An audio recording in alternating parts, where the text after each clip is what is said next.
اس وقت امت مسلمہ کے سامنے کئی سارے چیلنج ایسے ہیں کہ جن کا سامنا کرنا بہت ضروری ہے۔ وہ مسلمانوں کے اوپر بڑھتا ہوا ظلم ہو، وہ مسلمانوں کے کاروبار پر بڑھتا ہوا ظلم ہو، وہ مسلمانوں کی بیٹیوں کے اوپر بڑھتا ہوا ظلم ہو، وہ اسکول میں تعلیم کے تعلق سے بچیوں کو پردے کے تعلق سے آنے والی پریشانیاں ہوں، وہ امت مسلمہ کے لیے ایجوکیشن کی کمزوری ہو، وہ امت مسلمہ کے لیے فنڈنگ کی وجہ سے اچھی تعلیم کا نہ ملنا ہو، یہ بہت ساری پریشانیاں اور بہت ساری دشواریاں ہمارے اور آپ کے سامنے ہیں۔ لیکن یہ دشواریاں، یہ پریشانیاں اس کے علاوہ دوسری شکلوں میں ہمارے سامنے رہی، اور امت مسلمہ نے بڑے اطمینان اور سکون کے ساتھ ان پریشانیوں کا سامنا کر کر اپنے آپ کو اس دنیا میں قابل اور لائق بنا کر اس دنیا پر حکمرانی کی۔ اس لیے کہ ہمارے یہاں مایوسی نہیں ہے۔ ہم مایوس کیوں ہو؟ مایوسی تو ان لوگوں کے لیے ہے جن کے پاس کچھ ہے نہیں۔ ہمارے پاس خلاق کائنات رب ذوالجلال، جو ساری کائنات کا رب، ساری دنیا کا رب، ساری دنیا کا حاکم، ہم اس کے بندے ہیں اور ہم اس کی عبادت کرتے ہیں، اس کو پوجتے ہیں، اس کے سامنے اپنی پیشانی جھکاتے ہیں، اور اس نے ہمیں ایک پیغمبر، ایک رسول، ایک نبی ایسا دیا ہے جو ساری کائنات میں ساری انسانیت سے افضل و اعلیٰ، جس کی تعلیم، جس کے اخلاق، جس کے کردار سارے نبیوں سے اعلیٰ، ساری انسانیت سے سب سے بہتر، ایسا پیغمبر جب ہمارے پاس ہے تو ہمیں کس چیز کی مایوسی ہے؟ ہمیں کس چیز کی پریشانی ہے؟ پھر ہمیں کس چیز کی دقت ہے؟ اس نبی نے، اس پیغمبر نے جس وقت دعوت کے سلسلے کو شروع کیا تو امت کو، مسلمانوں کو ایسی بدحالی سے، ایسی کمزوری سے نکالا کہ اس وقت کے رہنے والے انسانوں کو لوگ ذلیل، خوار اور ایک بد اخلاق، بد کردار انسان سمجھتے تھے۔ ان لوگوں میں رہ کر رحمت للعالمین جناب محمد الرسول اللہ صلی اللہ علیہ وسلم نے اپنے اخلاق، اپنے کردار سے اللہ کی تعلیم کو پہنچایا، اللہ کے قرآن کی تعلیم کو پہنچایا، اور وہی لوگ جب انہوں نے رسول اللہ کی تعلیم کو حاصل کیا اور رسول اللہ کے اخلاق کو سیکھا، آپ کے کردار کو سیکھا، پھر وہی لوگ اس دنیا کے فاتح بن بیٹھے۔ ابوبکر صدیق کی صداقت کا ڈنکا بجا ہے، عمر کی عدالت کا ڈنکا بجا ہے، عثمان غنی رضی اللہ تعالی عنہ کی سخاوت کا ڈنکا بجا ہے، حضرت علی رضی اللہ تعالی عنہ کی بہادری کا ڈنکا بجا ہے۔ ایسے حکمراں اللہ تبارک و تعالیٰ نے ہمارے درمیان بھیجے، تو ہمیں مایوس ہونے کی کیا ضرورت ہے؟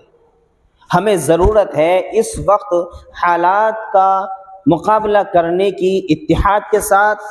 پیار کے ساتھ، محبت کے ساتھ، کہ اس وقت ہمیں اس کمزور استھتی میں کہ جب امت مسلمہ کمزور نظر آ رہی ہے، سب سے پہلے ہمیں اپنی اس نسل کو، جو یہ جنریشن ہے، یہ جو بچے ہیں ہمارے ہاتھوں کے اندر، ہمیں سب سے پہلے اس جنریشن کو تعلیم کے میدان میں لانا۔ امت مسلمہ کا ہر فرد، ہر انسان یہ سوچ لے کہ اللہ نے مجھے ایک اولاد دی ہے، 2 اولاد دی ہے، بس میرا مشن، میرا مقصد یہ ہے کہ میں اس بچے کو اتنی بہترین تعلیم دوں کہ یہ ہندوستان کا نہیں بلکہ دنیا کا ورلڈ لیول بہترین انسان بن کر نکھر کا ہے۔ اور جب یہ محنت اجتماعی طور پر ہوگی، پوری امت کے اندر ہوگی،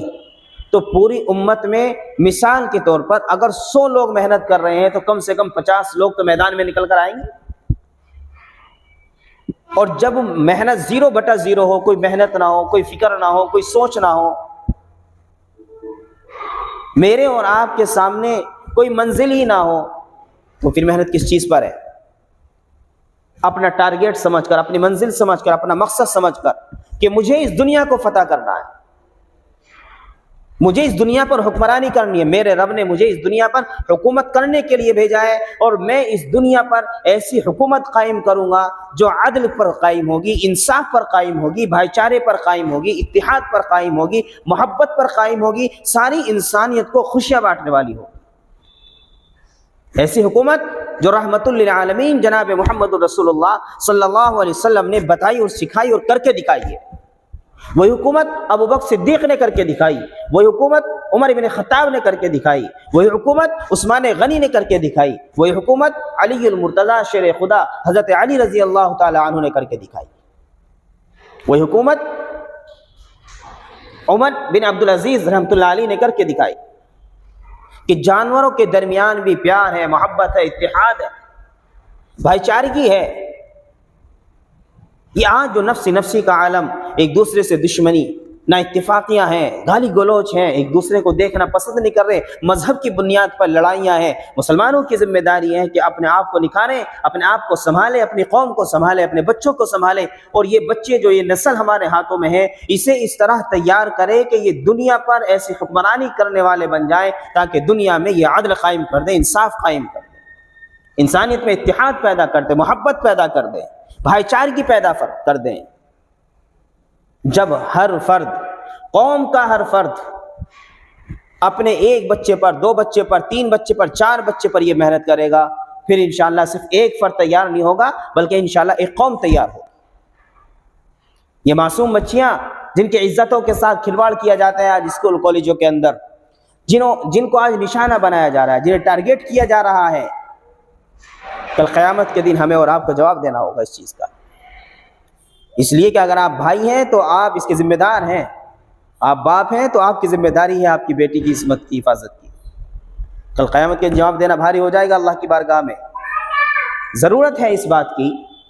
کہ ہم ان بچیوں کو وہ تعلیم دیں، وہ نظام دیں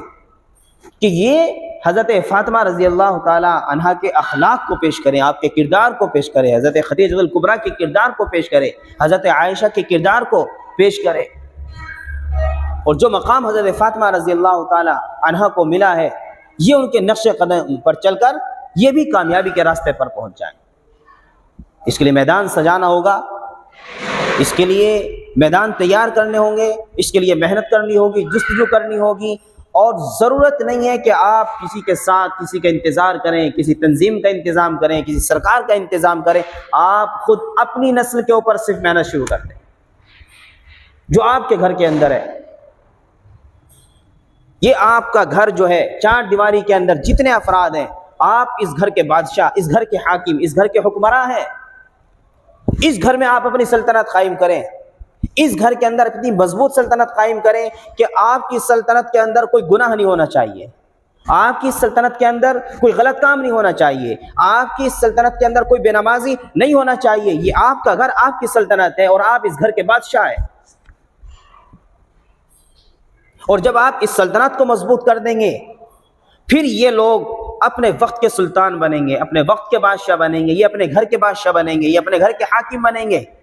اور جو تربیت آپ نے اپنی سلطنت کے اندر ان کی ہے، پھر جب یہ سلطان بنیں گے اپنے گھر کے، یہ وہی تربیت وہاں کریں گے، پھر یہ ایک گھر یہ تیار تھا، ایک گھر وہ تیار کریں گے۔ جب یہ تقسیم ہوتے چلے جائیں گے تو پھر انشاءاللہ ہر ایک گھر کے اندر انصاف قائم ہوگا، نماز قائم ہوگی، قرآن کی تلاوت قائم ہوگی، میرے نبی کا ذکر قائم ہوگا، میرے نبی کی سیرت قائم ہوگی، نبی کے اخلاق قائم ہوں گے، نبی کا کردار قائم ہوگا، یہاں تک کہ نبی کی شریعت قائم ہو کر رہے۔